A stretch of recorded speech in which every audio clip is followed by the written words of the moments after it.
Hey everybody, Tom Barnes stories from the 78, and this one is in Bucktown, Wicker Park border, and I have my friend Emma here. How you doing, Emma? Hi, thanks for having me, Tom. Absolutely. Emma, you just were on Squid Games, and it's a gigantic show on Netflix, and to be part of that as a contestant, contestant like number 21? What was it? 21. Yeah, Yeah, 21. 21. What does that mean? So for folks who have never seen Squid Games, you don't have to get into like every detail, but just give us the bare bones explanation. Yeah, basically, Squid Game is a social and strategy test. It's a series of challenges, a lot having to do with just absolute fate and luck, where 456 players from all around the world compete for the chance to win $4.56 million. So you're kind Which of is a put, lot of money. which is a lot of money. So, Yeah. there's a lot at stake. Very high stakes, very high reward. But yeah, I mean, it's the first time anything has been done like this, especially in terms of a reality show this size. And, when you put that many people together in a room and kind of strip them of their kind of basic everyday survival needs, there's a lot of emotion and stress and just kind of high stakes that come into play. So it was really cool to be a part of, but it was definitely really hard. So how did somebody from Chicago area get into something that is a international game like that? We actually had about, I think there were 8 of us from Chicago that were all Eight? players Really? in the show. Yeah. So that was Wow. awesome to have some type of kind of community there. But the casting process, I think for almost everyone across the board was just based on an open casting call. So a lot of us saw an ad on social media, or heard of it through a friend of a friend, and you basically just submitted a online application and a 1 minute video explaining what your strategy would be, why you deserve to be on the show. And then you went through about a 6 to 8 month casting process, which was a series of interviews, phone calls, video chats, and just kind of health screenings to make sure that you were all set to actually be on the show. So what's your strategy that got the attention of the producers for the show to pick you? I think, everyone's coming to the table with a different strategy. Some don't have any strategy and they're winging it. Some are very like by the book strategical. I think that when I was submitting my application, I kind of went into it with just a sense of I really want to challenge myself and I love adventure. And this is a once in a lifetime experience. Um, I'm a very outgoing person, so I knew that that would be something that would kind of push me along in terms of strategy when the challenges came along. I love making friends. I find it easy to make friends and communicate with people, and I think that something that not everyone has. So that was going to kind of be my weapon when making alliances and things like that. But everyone else came to the table with something else. There were a lot of people that were okay with manipulation and didn't have problems stabbing people in the back. So I can't say that I said that, but also maybe I would have done that if I made it farther. So yeah, talk about that journey. Like you're there, the elements, everything. Like give us a little behind the scenes of like what maybe comes off on TV as one way, but what's actually reality when you're there in person, like you were. I have to say, what you're seeing on TV is almost exactly what we were seeing from our perspective, like a behind the scenes perspective. Um, the first day, they're kind of prepping you in these tents. The tents are separated by like 50 increments of players where you're kind of getting your squib packs on, which is those ink packs that were exploding. They're getting you mic'd up, they're getting you And where fitted are with. you? Just so folks who might not know, where were you Yes, exactly in part of the world? filming was in London, so we were all flown out to London. Red light, green light was the only challenge that was in a different area than the rest of filming. So that particular set was located in, I want to say, it was some kind of countryside of London, and it was in a aircraft hangar. Um, That's pretty cool. which was crazy. I'm pretty sure they filmed a bit of Star Wars there too. So that was amazing to be there. But it's this giant space, and you walk in, you don't see any of the sets, you're getting fitted, and then all of a sudden, they're ready to start filming, cameras go on, and you walk into the set and you're just kind of transported into the Squid Game universe. So the set is identical to the one from the actual original Korean show, um, up to the sizing, the details of the doll, everything. So being a part of such an immersive experience was really kind of a shock to the system. I bet. Um, I definitely thought it would be less immersive and more so, okay, lots of cutting, lots of breaks from filming. But no, it was so real. Which is sounds like it's the opposite of what typical live TV is, or even tape TV. A lot of stopping, Yeah, rehearsing. They call it blocking, where you're trying to figure out where you are. But this was like, it's go time, go for it. exactly. Literally ready, set, go. 24/7 filming. You're mic'd up 24/7. So there was no break time. There was no off camera. So I imagine that at some point, because the microphone's always on you, that you forget that you're mic'd.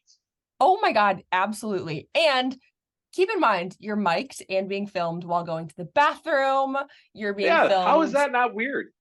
It is weird. I think the Especially if you had some filming, bad like enchiladas. I'm just saying, yeah. if you had some bad food. Oh my God, girls, me with IBS in there was a recipe for disaster. No, but it was, you forget you're filming and you forget you're being recorded. And I think there's an element of, really great TV to that because you do forget. So you're just really being Right. And yourself. And typically, So we have never shown that on TV or heard it, like very little, yeah, unless it's like a, maybe a outtake, but not like as part of the show. But I got to exactly. imagine probably the first few days, you're like, oh, I'm not going to do anything weird. And then by a couple of, you're like, I don't care anymore. Like, if you want to Not, watch you me don't care at all. poop, then that's up to Exactly. you. Afterwards, we all had to meet with a psychiatrist. Just it was kind of routine. It was such a unique experience. And afterwards, I asked the psychiatrist that I met with, I said, do you know if I said anything that's really going to make me look obnoxious and embarrassing? Because if so, I need to prep for that now. Was I shot going to the bathroom? Was I shot having a horrible stomach ache in my IBS era after my first meal? I needed to know. But yeah, it was really cool. And I think as far as, the characters you're seeing on the show, what you see is what you get. And everyone was really authentic in the series. So I'm glad it kind of portrayed that way. Would you do it again? 100%. I it was the hardest thing I've ever had to do. Hmm. It was the most mentally and physically taxing thing I've ever had to do, but it was so rewarding. And aside from the amazing like friendships I made out of it, um, it just taught me so much about myself and showed me how far I can push my body and my mind. And it was just amazing. It was such an adventure. It was such a exciting challenge. And if $4.5 million is on the line, I would do a whole lot more, a whole lot worse for that money. Well, and so you went through this process. Was there something that previously to doing this, and have you done any kind of game show type thing like this or reality television or anything before? No, first time. Okay, that's what I thought. So, was there something that you're like, oh, I wish I would have done that better, or just I didn't think I'd ever do that in my life, and I did that thing. Like, Yeah. is there any of that happened to you? Yes to both. I think on the like surprising side was red light, green light. I think, you've heard it in the media already that it was kind of a gruesome challenge. Yeah. Really physically and mentally taxing, freezing cold. The 5-minute timer actually took about upwards of 8 hours to film. Um, Oh, I that didn't sounds think brutal. it was brutal. It was really brutal, but I get it, they're not just going to hand you the money. They had to make it hard. Um, I didn't think that there was any chance I would make it through that challenge, and the fact that I did was just so awesome, and I was so proud of myself. But of course, having all this time before the show actually came out on Netflix, and then also watching it on Netflix and kind of thinking, oh, what if I did this? What if I did that? There's a lot I've thought about, and I wouldn't say I have any regrets, but I definitely think about what I could have done differently that maybe would have helped me get through some more challenges. I got out in the cookie game in Dalgona. I had the umbrella cookie, so that was kind of where my fate took me. It was next Hmm. to impossible to get that through. Um, but yeah, I mean, I don't think there was any strategy for that. I could have prepped more, but the cookie's fragile. You're in a high stakes situation, you're stressed, your body's responding to that stress with shakiness and clammy hands, and I couldn't have done anything differently. And how long were you gone for? Because I think that's a thing that people don't realize, that these things just don't happen on a weekend. Exactly. I think the total from, the person that ended all the way to the end, I think that was just under 20 days, so just about 3 weeks. I myself was there for about a week and a half. So we had a few days of kind of isolation in a hotel prior to filming. And then after red light, green light started and filming happened, I was on set for about 4 days. And once you're eliminated, you're kind of sent right back home. Which has got to be very strange, going from one Yeah. thing and all of a sudden you're on like the economy class on United, heading Yeah. back to the States. Knees are up. Yeah, Uh-huh. that was tough. That was tough. But yeah, it was kind of crazy. Some people literally had flights out the minute they touched down outside of a set, and other people had a few days where they could kind of explore the city before heading home. But yeah, transitioning out of such an immersive experience into like the real world, if you will, was definitely weird. And so how did that turn out for you when you got back to Chicago here? Was it people, were they like, because obviously they didn't see it yet, right? So Yeah, how did that whole transition? Because you can't really say much, right? They right. just know that you're not in it. Did they know that you weren't in it anymore because you were home early Yes. type thing? Yeah, okay. Basically, you're everyone's on a tight NDA. You can't say anything, you can't share anything about the show. Obviously had to tell my family and my job that I was leaving.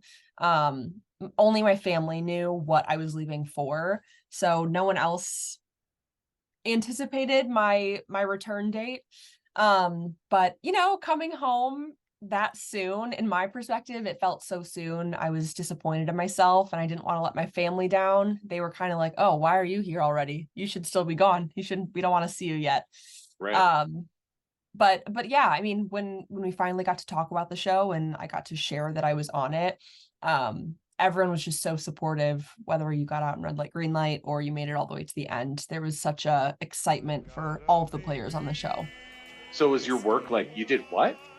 Yeah, basically. When I asked my boss, sitting down with my boss and being like, I have to take a leave of absence. I need at least 1 month off. I could only need 4 days. I could need 3 weeks, but I need you to let me do this. And they were luckily so supportive. I have a really great team. So they let me do it with a lot of flexibility. But yeah, a lot of people quit their jobs. A lot of people quit school.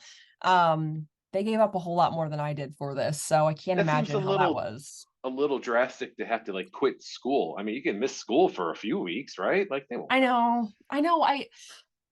You'll see. I mean, I'm not sure if you've seen the show, but people that have, some people were there for different reasons than others. Some Sure. people, they wanted this to be their opportunity to kind of launch themselves into more of the entertainment industry, and they did a great job with that. I think they got a lot out of it as to what they wanted out of it. And in that regard, if that's the direction you wanted to go, maybe quitting school is worth it. But for other people, this is a once in a lifetime chance, and the fact that there's even a 1 in 456 chance you're going to get $4 million. That's pretty great odds, I honestly. Think Yeah, about it. We think about I the lottery is, right? exactly. Like I might have quit school too. So luckily I Good wasn't point. in it, but yeah. So you continue to talk about this on your social media platform on TikTok. I was watching some of your stuff, and where can Yeah. people find you just so they can follow along, and anything else that you might be doing? Yeah, absolutely. It's been super fun talking about my experience and kind of behind the scenes perspective on my TikTok. My TikTok is at Emma's Having Fun. So definitely follow that. I'll be sharing a lot more there. Which I am shocked, PS, that nobody had that handle prior to you. It just I seems like got such a like a so lucky. yeah, well done. That was Thank you. fantastic. I know I snatched that up.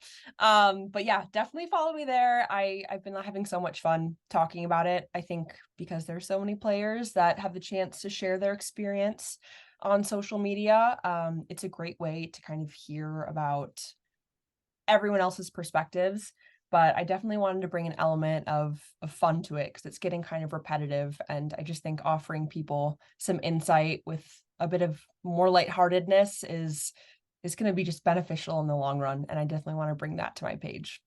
Yeah, Emma, thank you so much for taking time on your afternoon here to talk with me about it. I do appreciate it very much. Thanks, Tom. I appreciate you having me.